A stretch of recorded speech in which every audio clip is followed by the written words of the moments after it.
Hi, hello, hello. We have a new chapter of Kaiji. This one is getting pretty crisis tier. The Mazda is bearing down at them as quickly as it can drive, winding up this long country road. Meanwhile, Kaiji and Mario are trying to push the RV in behind these hedges, trying to hide it in the lawn of this small, humble roadside cottage of whom we have no idea who the owners will be. We have no idea if they're sympathetic. We have no idea what kind of quirks they'll have. I think a fun twist would be if this is the guy from the Center of the Earth RV Mart. This is just like his little vacation spot. Just because I love that character. Want to see him back in the mix. But I kind of doubt it. I don't think that would make any sense. Okay. Let's see the moment of truth. They push. They push. They push. They push. You can do it. You can do it. You can do it. They're off the road now, but until Kaiji and Mario themselves are hidden away, it's just as bad as if the RV was there. Perhaps even worse, because then there's no doubt at all. Hey, those are the guys from the wanted poster. Halts. This chapter is called Third Attempt. I don't know if that's referring to the Mazda having kind of like 3 attempts to really get at them. First being when he pulled up behind them at the stoplight and ran out and tried to look in the window. The second being at the campsite when the Q maneuver halted him, and this, of course, being the third attempt. I'm not sure. Also, this halts. This is a sound effect, I guess. In English? Because normally I don't think Fukumoto Crazy translates the sound effects. Like here on this page we have noro, no, no, no. But here, in English, halts. Strange, but bad news. It's not budging. We're almost there, but it just won't budge. The prefectural road is connected to the cottage by a narrow path, which for drainage purposes is ever so slightly sloped. Ooh. Okay. Here, though, they do have another option. Chang can get out and push too, because they don't need to steer for a little bit. As long as they can get up over this hill, and he can run back around and get them around the corner. Maybe, I don't know. Turning it into an uphill climb. And then again, these English sound effects. Maybe it's because it's like a full word, and it's not just like the basu, gas. Oh, Chang is joining the fray. Anyways, just the translation. Maybe Fukumoto Crazy is going out of their way to translate these because it's like not a clear mapping between the noise and the effect. Still, what what noise does something make by being still? It is a Fukumoto mystery. This minuscule incline makes things all the more difficult. Chang runs out. As long as the steering wheel is centered, we're good. If anything, we're better off pushing it together. Okay, that's... I knew. I had an idea about that too. Good. Chang joins the fray.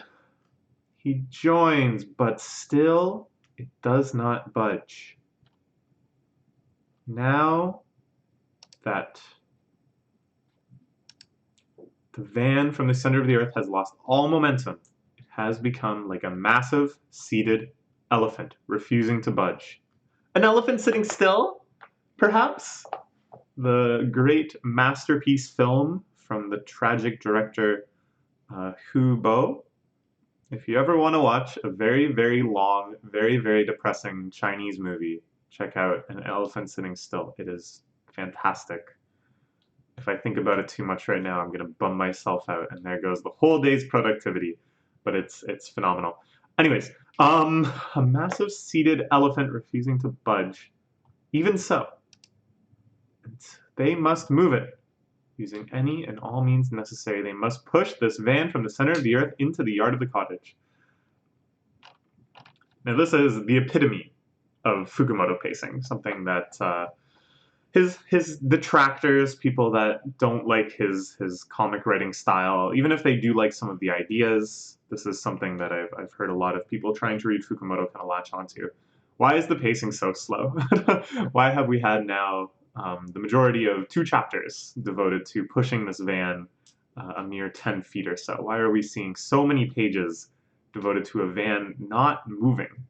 But I'm actually a fan of this sort of pacing. I think this is something very special in manga that it's like by just like super depicting something, by showing it from every single angle, showing all of the characters' reactions, just panel after panel of different perspectives, you start to accumulate a feeling of weight, a feeling of kind of a heavy significance to what's happening. And in fact, to go back to our depressing movies point, Hubo, a student of Bellatar, who I think is also like a master of this, that he'll have extremely long shots where there's no cut at all, just the camera slowly recording, perhaps panning or zooming a little bit, um, of just like a complete and thorough action. In one of his most famous movies, The Turin Horse, there's these long, long scenes of the one character wandering out to the well to get water, walking all the way back, and just by really dredging ourselves in it, by really having to move through every single step of that, hearing the wind the whole time, feeling kind of almost claustrophobic within the scene, you start to appreciate better how this character lives, what it feels like to be in that moment.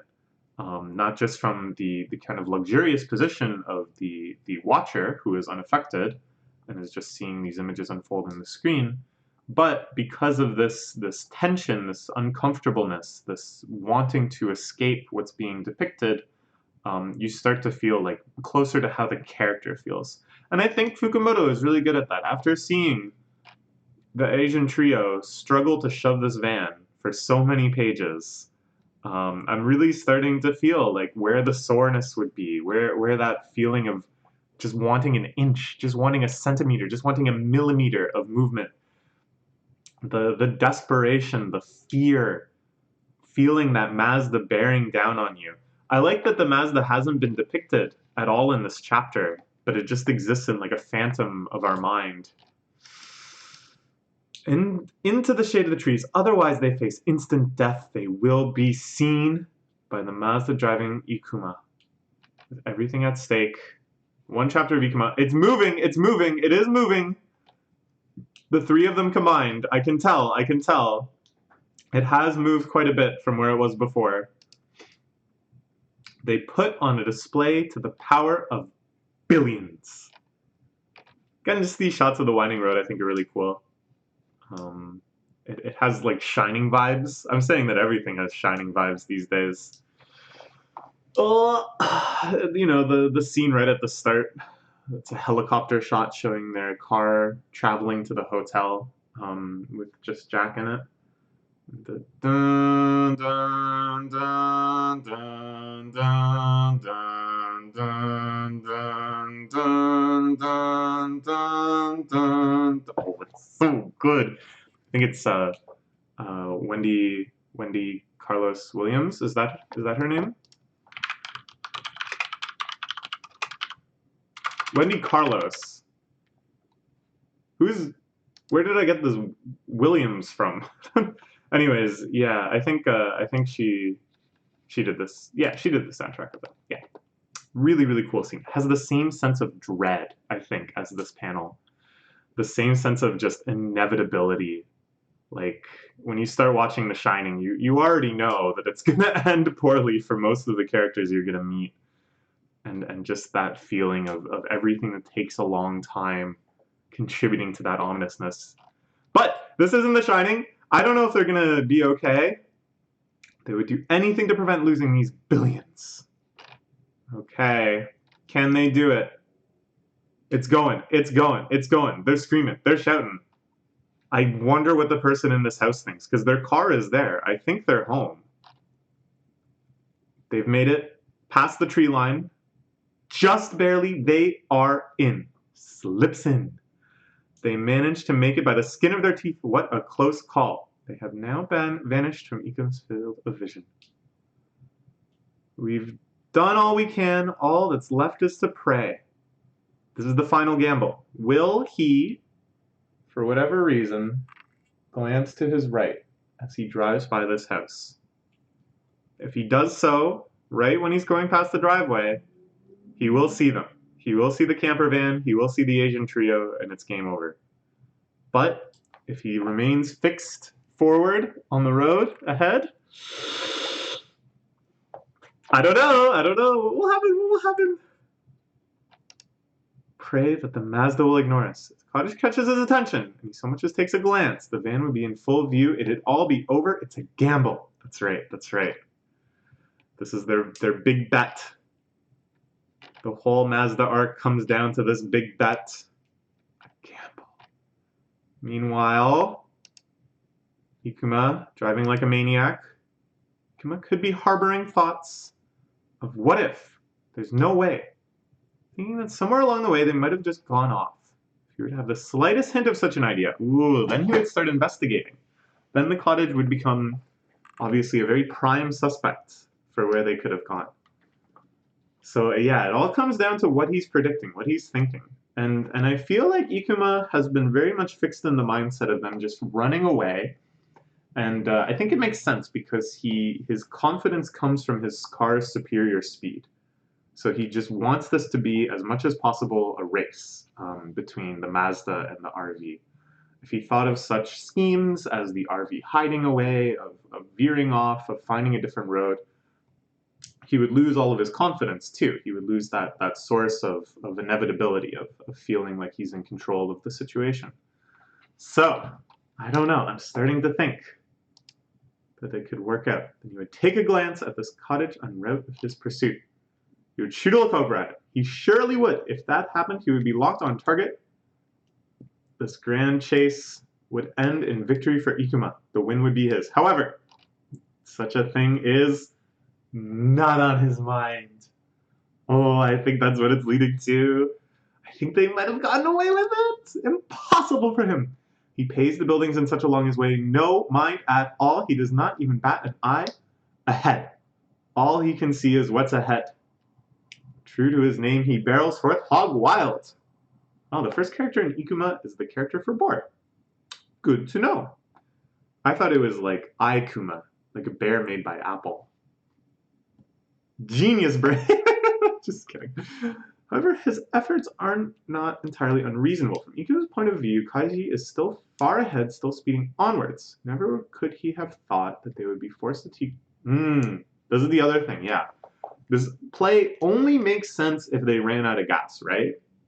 If they could just keep driving and keep maintaining their lead, they would eventually get to some areas where they can turn a bunch and shake him off, and the whole thing would have been so much safer, so much more guaranteed than this one crazy coin flip battle on will he look into the cottage or not. This only makes sense because they couldn't go any further, and he has no reason to suspect that that's the boat they're in.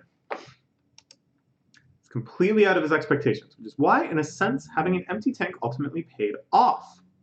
This grand chase ends with Kaiji's group victorious! Victory! Okay, but out of the frying pan, perhaps into the fire, who knows how sympathetic the people living in this cottage will be?